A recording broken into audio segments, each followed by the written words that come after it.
So imagine you're trying to fix a fundamentally glitched smartphone, right? Like the phone is freezing, the battery is draining, and instead of actually updating the operating system, You just change the wallpaper, exactly, you swap out the background image, maybe delete a couple of old photos, and you just cross your fingers hoping it's somehow going to run faster. which of course it never does. Right, it literally never works.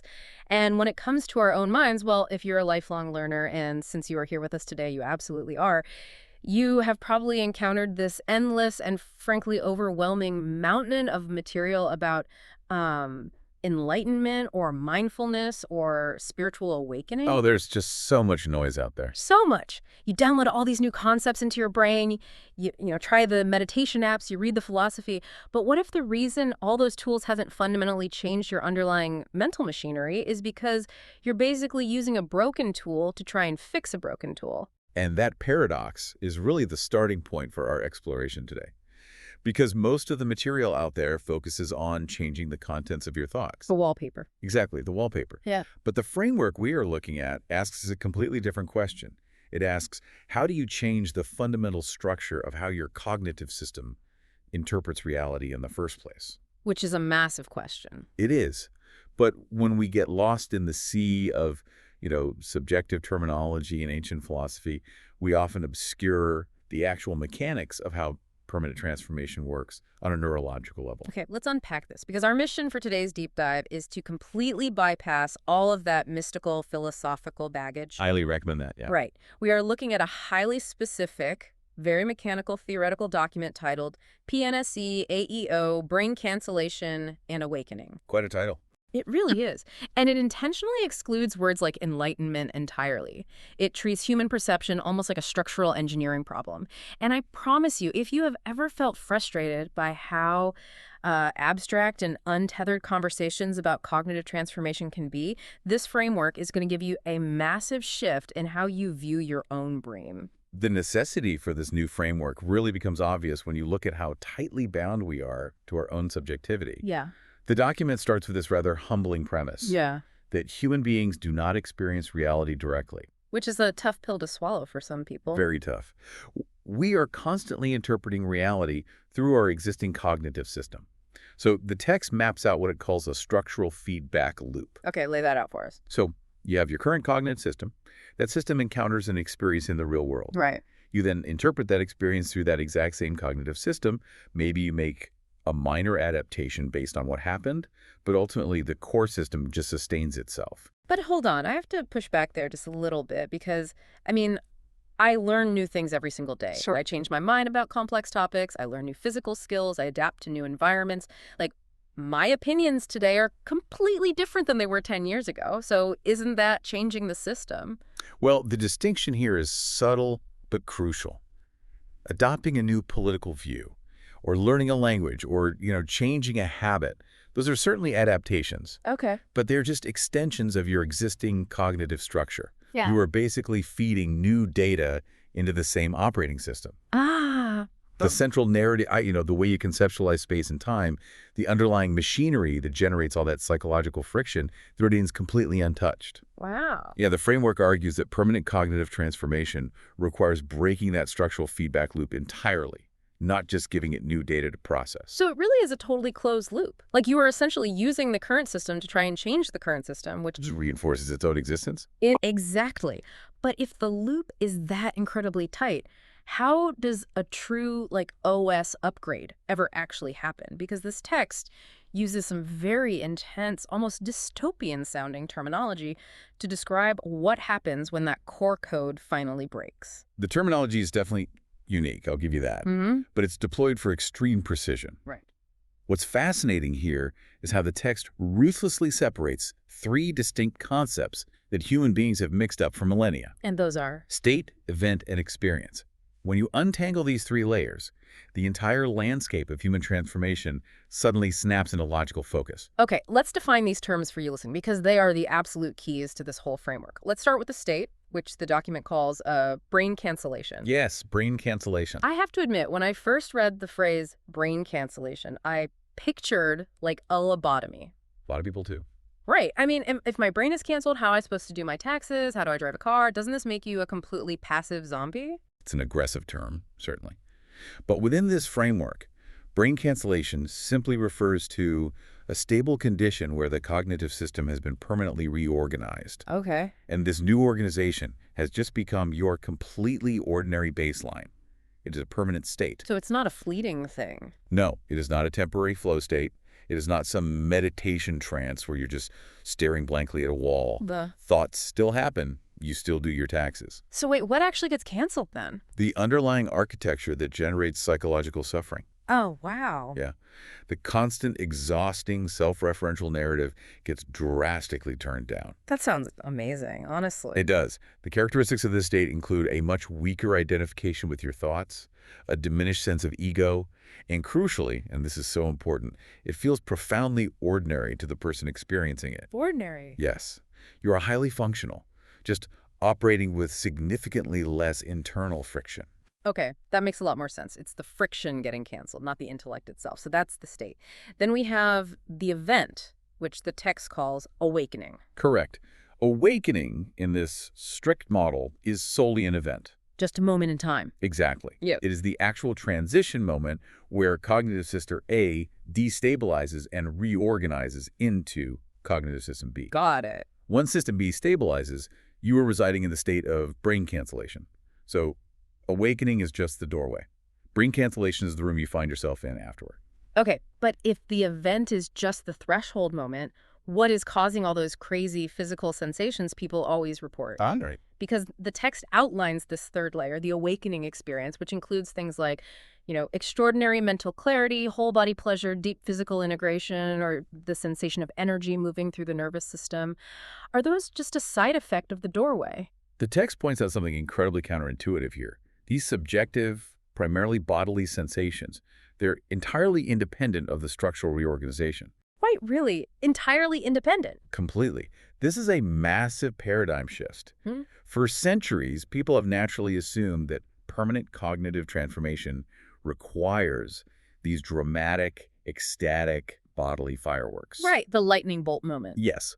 Or, on the flip side, they assume that if they have an intense, mind-blowing bodily experience on, say, a meditation retreat, their cognitive system must have been permanently upgraded. But it hasn't. That completely flips the traditional script on its head. You're saying you can have massive, ecstatic, physical fireworks without fundamentally changing your underlying cognitive system at all. Exactly. It's often just a temporary nervous system response. And conversely, you can have permanent cognitive reorganization, true brain cancellation, without any dramatic physical fireworks whatsoever. Precisely. Okay, to make this stick for everyone listening, think of it kind of like relocating to a whole new city. The awakening, the event itself, is the actual moving day. I like this. The awakening experience is the thrill, the adrenaline, the sort of sensory overload of unpacking all your boxes. But brain cancellation, the permanent state, is just waking up in that new house a year later and making your morning coffee. That analogy perfectly isolates the layers, because the thrill of unpacking isn't the same as the reality of living there permanently. By separating the experience from the state, we can finally stop confusing the intensity of a temporary sensation with actual structural change. So if you're listening to this and wondering, well, how do you actually trigger moving day? How do you force that transition event to happen if ordinary thinking won't do it? Because the text outlines two main pathways, right? Essentially the mind pathway and the body pathway. Yes, and the core mechanism required for this transition in both pathways is starvation. Starvation. Starvation. The existing cognitive system has to temporarily lose its normal dominance. It has to be deprived of the energy and attention it needs to sustain its closed loop. Oh, to weaken it enough for a new organization to emerge. Exactly. So the text outlines a cognition-first pathway and a body-first pathway to achieve this. Let's start with the cognition-first pathway. The text calls it PNSE, which stands for Persistent Non-Symbolic Experience. Right. Now, this pathway seems to be driven by extreme circumstances, like intense psychological suffering, deep, prolonged meditation, or relentless self-inquiry. But what does non-symbolic actually mean here? Well, symbolic thought is our default. It's when you look at a tree and immediately think the word tree, followed by all your associations about trees. Right, you label it immediately. Exactly. You are interacting with the symbol, the label, rather than the raw reality itself. Non-symbolic experience is the perception of reality without that immediate automatic overlay of conceptual labels. This is incredibly difficult to sustain. It is. But through deep contemplation or profound suffering, the symbolic mind gets pushed to its absolute breaking point. It essentially exhausts itself and collapses. Breaking the closed loop. Yes, it breaks the closed loop we talked about earlier, allowing System A to give way to System B.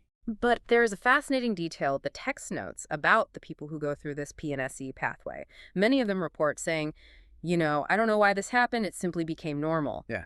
There is zero grand, traumatic narrative of I, the great seeker, have achieved awakening. And that lack of drama makes perfect mechanical sense. How so? Because the transformation itself severely weakens the ordinary sense of self. The ego naturally loses its central role as the protagonist of the story, so the aftermath is marked by profound transparency and deep peace, but it completely lacks personal theatrics. Wow. It's a profound transition, but not an ecstatic one. Now, let's look at the second pathway, which is body first. The text refers to this as AEO, or Advanced Energy Orgasm. Yes, quite the name. I have to say, that title sounds like something you'd find in the back pages of a questionable magazine. How exactly does this tie into cognitive reorganization? The title is definitely provocative, but the mechanics behind it are purely physiological. In this pathway, attention shifts entirely away from cognition and moves directly into the physical body. So no more philosophy. None. You are no longer trying to solve the puzzle of your mind.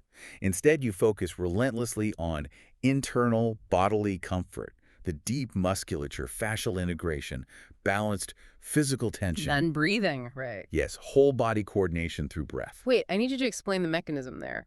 How does focusing on my fascia or my breathing actually rewire the cognitive baseline of my brain? How does the body lead the mind? It goes right back to that concept of starvation. Your cognitive feedback loop requires immense amounts of attention and neurological energy to sustain its constant rumination. It's an energy hog. Exactly. So when you shift your entire attentional capacity to the somatic nervous system, feeling the microtensions in your fascia, the exact rhythm of your breath, you're literally starving the cognitive loop of its fuel. That is wild. And as this bodily integration becomes highly refined, the nervous system starts to produce those powerful subjective experiences we talked about earlier. The awakening experiences. Yes, the extraordinary clarity, waves of whole-body pleasure. The nervous system begins to physically discharge old, held patterns of tension, and eventually, those intense, sustained neurological states physically force the brain to reorganize itself to accommodate this new baseline of physical coherence. So the body essentially forces the brain's hand. Pretty much. But this raises a huge question for you, the listener, because, if you are not a monk meditating in a cave for a decade and you aren't going through some period of extreme destabilizing suffering to trigger the mind pathway, do you just have to wait around for a sudden lightning bolt event to change your cognitive system? Fortunately, no. You don't. The text introduces a highly practical concept here, gradual cognitive transformation. Oh, thank goodness. Right? Permanent change does not inherently require a sudden dramatic transition event. The framework explains that if a person repeatedly enters an alternative cognitive mode over thousands of hours, that alternative mode can slowly, imperceptibly become the new baseline. And it gives the example of long-duration flow states, right? Like with athletes or artists. Precisely that. Think of someone who spends years consistently accessing prolonged flow states through complex work, deep artistic creation, or, intense athletic training. Yeah. When you are in a flow state, your default cognitive system, the part that worries and ruminates, is temporarily suspended. You are putting your brain into an alternative organization. And doing that over and over again. Exactly. Over a long enough timeline, thousands of hours of this, that alternative organization can quietly replace the old one.